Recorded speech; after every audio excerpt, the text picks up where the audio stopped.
एक कुख्यात आतंकी है। नाम है नूर वली महसूद। अमेरिका ने उस पर 25 करोड़ का इनाम रखा हुआ है। महसूद तहरीक तालिबान पाकिस्तान यानी टीटीपी का मौजूदा अमीर है। अमीर यानी मुखिया। 2018 में मुल्ला फजलुल्लाह की हत्या के बाद महसूद को टीटीपी की जिम्मेदारी सौंपी गई थी। महसूद पढ़ा लिखा नौजवान था। उसने टीटीपी को संगठित करने के लिए सोशल मीडिया का सहारा लिया। टीटीपी का खूब पीआर किया, उसकी छवि सुधारने की कोशिश की, एक किताब भी लिखी जिसमें उसने अपने संगठन के मिशन के बारे में तफसील से विस्तार से बातें लिखी थी। उसकी लीडरशिप में टीटीपी ने फिर पेस पकड़ना शुरू किया, क्योंकि पाकिस्तान के ऑपरेशन ज़र्ब-ए-अज़्ब के बाद टीटीपी कमज़ोर पड़ गई थी। ये जो ऑपरेशन हुआ था वो आतंकियों के खिलाफ हुआ था, बाय द वे। तो महसूद ने अपनी लीडरशिप में जब भी जितने भी वक्त वो लीडर रहा उसमें कई सारे बदलाव देखे। 2021 में तालिबान की अफगानिस्तान की सत्ता में वापसी हुई थी। पाकिस्तान ने पहले तो उसे खूब सेलिब्रेट किया, फिर कहा कि अफगान तालिबान जो है वो टीटीपी को शरण दे रहा है, उसकी मदद कर रहा है। तालिबान की वापसी के कुछ महीने बाद ही पाकिस्तान और अफगानिस्तान के बीच जो संबंध थे वो खट्टे होने लगे। जो पाकिस्तान कभी तालिबान और अफगानिस्तान को भाई कहकर बुलाया करता था, अब वही उसकी आंख में चुभने लगा था। भारत ने तालिबान की वापसी पर कोई शोर नहीं मचाया, चुपके से काम किया। वहाँ हमारे सैकड़ों करोड़ों रुपए का इन्वेस्टमेंट ऑलरेडी वहाँ पे मौजूद है। स्ट्रेटजी के लिहाज से भी वो इलाका हमारे लिए बहुत ज़रूरी है, इसलिए हमने शांति से काम किया। नतीजा देखिए, आज अफगानिस्तान के अंतरिम विदेश मंत्री जो आमिर खान मुत्तकी हैं, वो भारत के दौरे पर आए हुए हैं। डॉक्टर एस जयशंकर से उन्होंने अभी अभी मुलाकात भी की है। भारत और तालिबान की करीबी से पाकिस्तान असहज है। इस असहजता का असर भी अब दिखने लगा है। 9 अक्टूबर को जब मुत्तकी भारत में थे, तब काबुल में धमाकों की आवाज़ सुनाई दे रही थी। कहा गया कि एयर स्ट्राइक हुई है। अफगानिस्तान की लोकल मीडिया में लिखा गया है कि ये जो हमले हुए हैं वो अब पाकिस्तान से आए फाइटर जेट ने किए थे। इसमें टीटीपी के मुखिया मसूद को निशाना बनाया गया है, जिसका जिक्र अभी हमने शुरू में किया। वहाँ की मीडिया में एक जलती हुई कार की फोटो भी खूब दिखाई जा रही है और कहा जा रहा है कि इसी गाड़ी में मसूद था और हमले में उसकी मौत हो गई है। न्यूयॉर्क टाइम्स ने हेडलाइन लगाई है, explosions rock Kabul as Taliban minister visits India. New York Times की इस खबर में पाकिस्तान पर हमले के पीछे शक की बात लिखी हुई है कि इस हमले के पीछे पाकिस्तान हो सकता है। पर अब तक ना तो पाकिस्तान और ना ही तालिबान के किसी नेता की तरफ से इस बात की कंफर्मेशन आई है। दोनों ही तरह की कंफर्मेशन, यानी मसूद के मारे जाने की और पाकिस्तान के इस हमले में शामिल होने की। हमला हुआ है ये बात तो अफगान तालिबान भी मान रहा है। जो तालिबानी की सरकार है, उसकी प्रवक्ता है ज़बीउल्लाह मुजाहिद, उन्होंने एक्स पर धमाके की जानकारी दी है। अगर हमला पाकिस्तान की तरफ से किया गया है और इसमें वाकई मसूद की मौत हो गई है, तो ये पाकिस्तान के लिए एक बहुत बड़ी सफलता मानी जाएगी, क्योंकि उसकी लीडरशिप में, मसूद की लीडरशिप में टीटीपी ने पाकिस्तान पर दर्जनों आतंकी हमले किए थे और इसमें सैकड़ों लोग मारे गए थे। इसलिए ये पाकिस्तान की एक बड़ी उपलब्धि हो सकती है। बस जानकारों ने इस हमले की टाइमिंग पर सवाल उठाए हैं, क्योंकि हमला मुत्तकी की भारत की आमद पर हुआ है, जब मुत्तकी भारत आए हुए हैं। जानकारों का ये कहना है कि पाकिस्तान जो है वो भारत और तालिबान की करीबियों से बौखलाया हुआ है, इसलिए राजधानी पर हमला करके, अफगानिस्तान की राजधानी पर हमला करके बता रहा है कि हमारे दुश्मन से अगर दोस्ती की तो अच्छा नहीं होगा। हम मुत्तकी की भारत यात्रा पर 9 अक्टूबर के राजदूत में विस्तार से बता चुके हैं। आज के राजदूत में हम आपको मसूद और टीटीपी की कहानी सुनाएंगे, बताएंगे कि पाकिस्तान की सरकार से इनकी क्या दुश्मनी है। नमस्ते, मैं हूं साजिद और ये खबरगांव का डेली इंटरनेशनल बुलेटिन राजदूत है।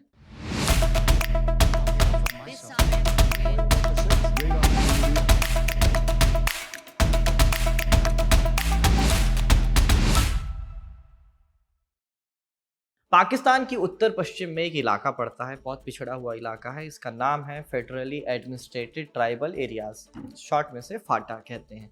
नाम से ही पता चलता है कि यहाँ ट्राइबल ज़्यादा रहते हैं। पश्तून कबीलों की संख्या यहाँ पर बहुत ज़्यादा है। बाजोर, मोहम्मद, खैबर और कज़ई, कुर्रम, इस तरह के बहुत सारे ज़िले यहाँ पर पड़ते हैं।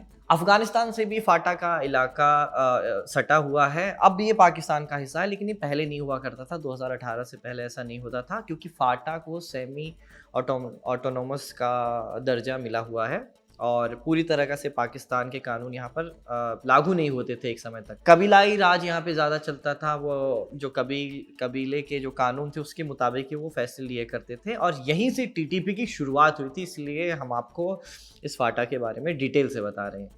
जैसा हमने अभी बताया कि ये इलाका अफगानिस्तान से भी सटा हुआ है, इसलिए वहाँ हुई कोई भी हलचल का असर यहाँ मतलब फाटा में देखने को मिलता था। अभी भी पड़ता है ये, जब भी वहाँ कोई हलचल होती है उसका असर यहाँ भी देखने को मिलता है। तो जब 9/11 हमला हुआ था, अमेरिका में आतंकी हमला हुआ था, तब भी जो हलचल अफ़गानिस्तान में हुई थी, क्योंकि अफ़गानिस्तान में अटैक हुआ था अमेरिका का उसके बाद, तो वो जो हलचल थी वो फाटा में देखने को मिली। अमेरिका के नेतृत्व में जब नेटो सेना अफ़गानिस्तान में घुसी, तब अफ़गान तालिबान, अल-कायदा और दूसरे चरमपंथी संगठन वहाँ से भागे और ये सब सीमा क्रॉस कर के फाटा में घुसे।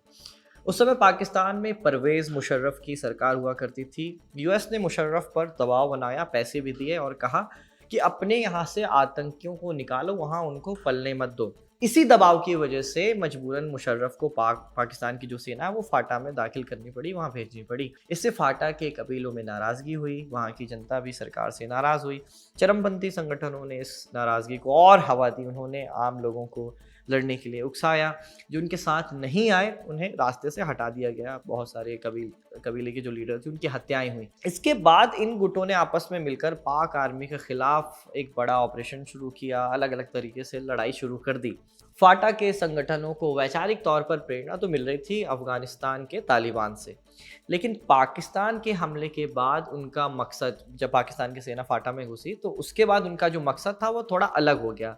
अब वो सिर्फ पाकिस्तान स्टेट के खिलाफ लड़ते और एक मकसद और था उनका कि पूरे पाकिस्तान में इस्लामी कानून को लागू करना, शरिया कानून का जो उनका इंटरप्रिटेशन है वो लागू करना।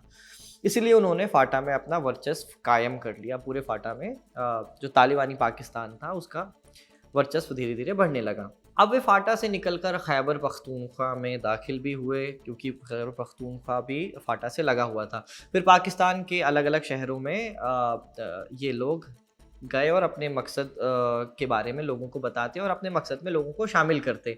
ये लोग अक्सर भड़काऊ भाषण देते, पैम्पलेट बांटते, ज़्यादातर बेरोज़गार युवाओं को टारगेट करते और ऐसे नौजवान भी उनके टारगेट में रहते जो पहले से ही मतलब मॉडरेट रिलीजियस होते थे, यानी नमाज रोज़ा ये सब किया करते थे। ऐसे लोगों को ये टारगेट करने लगे। इसी क्रम में इस्लामाबाद, पाकिस्तान की राजधानी इस्लामाबाद में उनका एक नया अड्डा बना और ये अड्डा थी लाल मस्जिद। इस मस्जिद की भी एक बड़ी रोचक कहानी 1965 में इसे बनाया गया था। सरकार ने इसे पूरा संरक्षण दिया हुआ था। मस्जिद पर पाकिस्तान की जो खुफिया एजेंसी है आईएसआई, उसका भी पूरा प्रभाव था। यहाँ इस्लाम की कट्टरपंथी जो व्याख्या है वो पेश की जाती थी। अब्दुल अजीज़ और अब्दुल राशिद, ये जो दो भाई थे, वो मस्जिद का मैनेजमेंट देखा करते थे। अब्दुल अजीज़ का इसमें ज़्यादा प्रभाव हुआ करता था। ये सब 9/11 के आतंकी हमले तक तो ठीक ठाक चला, लेकिन फिर इसमें बदलाव आने लगा। इस हमले के बाद मुशर्रफ ने अमेरिका से हाथ मिला लिया। लाल मस्जिद के इमाम ने इसे इस्लाम के खिलाफ बताया और फतवा जारी कर लोगों से फाटा में पाक आर्मी के खिलाफ लड़ने के लिए कहा। 2007 में लाल मस्जिद ने खुद का एक चार्टर जारी कर दिया, जिसमें कहा गया कि हम शरिया कानून नाफिज करते हैं, लागू करते हैं। और वो जो लाल मस्जिद के लोग थे वो छोटे छोटे गुट बनाकर इस्लामी नियमों का पालन करवाने के लिए लोगों से कहा करते थे। उन्हें सरकार और संविधान से भी कोई मतलब नहीं था। उन्होंने धमकी दे रखी थी कि अगर हम पर एक्शन लिया तो हम जो जितने भी लोग हैं हम हंगामा कर देंगे। फिर जुलाई 2007 की बात है, लाल मस्जिद से जुड़े लोगों ने कुछ चीनी लड़कियों को किडनैप कर लिया। आरोप लगा कि ये लड़कियां देह व्यापार कर रही थी। ये बात चीन तक पहुंची। वहां से मुशर्रफ को फ़ोन आया और उनकी रिहाई के लिए, चीनी लड़कियों की रिहाई के लिए दबाव बनाया गया।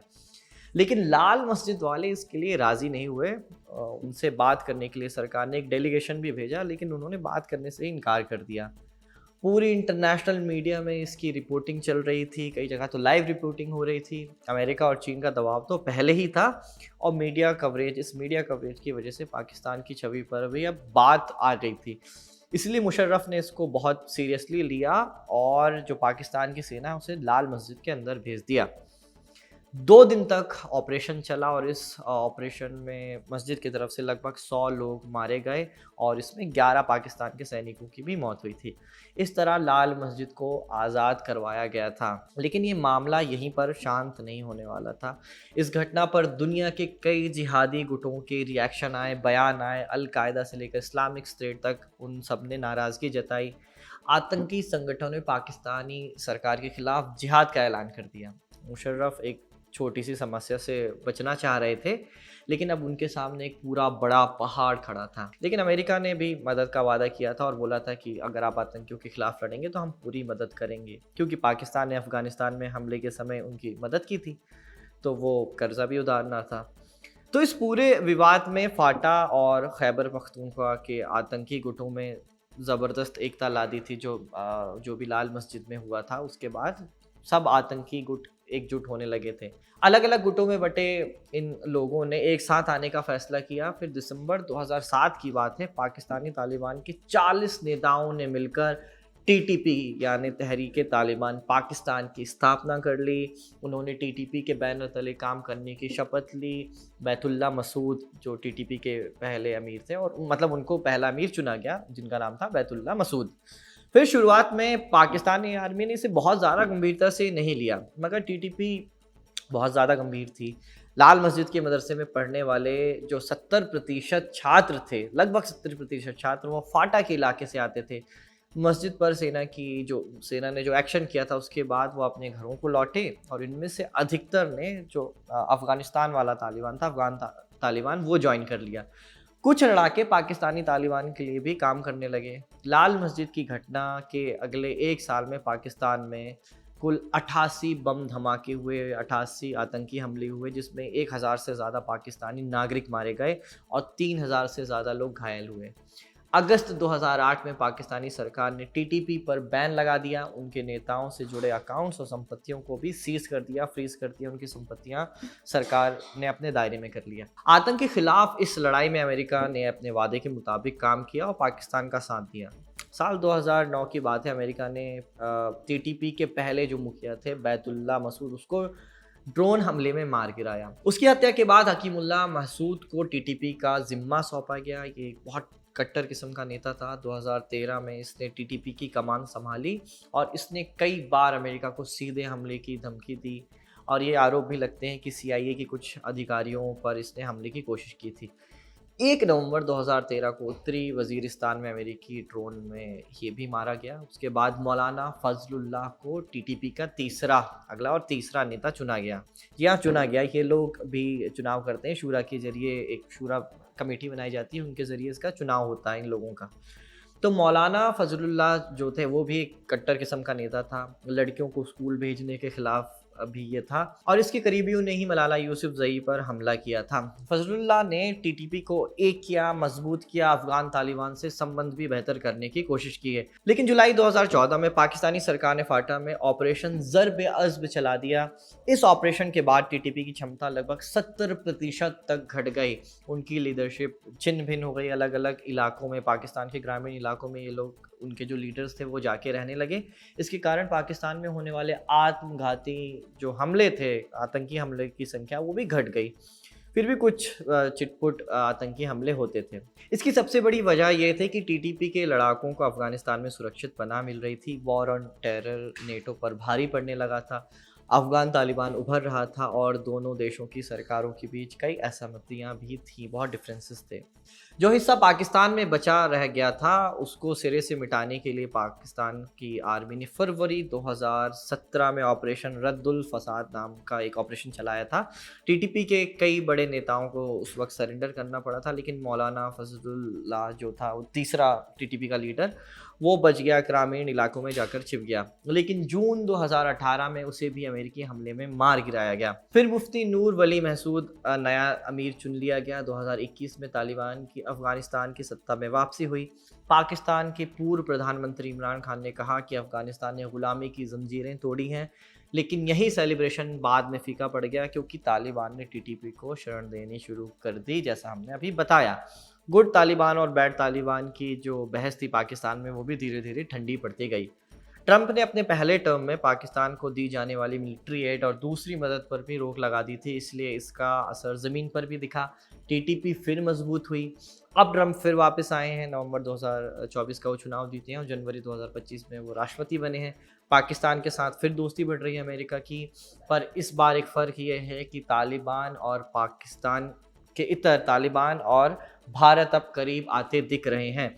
जैसा हमने शुरू में बताया, इस समय अफगानिस्तान के अंतरिम विदेश मंत्री भारत आए हुए हैं और इसी यात्रा के दौरान काबुल पर हमले की खबर आ गई है। राजधानी में हमला होना एक बड़ी बात है और इससे भी बड़ी बात है नूर वली मसूद का मारा जाना। इसकी अभी तक पुष्टि नहीं हो पाई है। अगर ऐसा होता है तो ये पाकिस्तान के लिए एक बड़ी चीज़ साबित हो सकती है। ये एक डेवलपिंग स्टोरी है, तो इससे जुड़ी अपडेट्स आपको राजदूत में मिलती रहेंगी। आज का शो यहीं खत्म होता है। इसे रिकॉर्ड किया था आपके लिए हमारे साथ थी आनंद ने। मेरा नाम है साजिद। देखते रहिए खबर गाँव।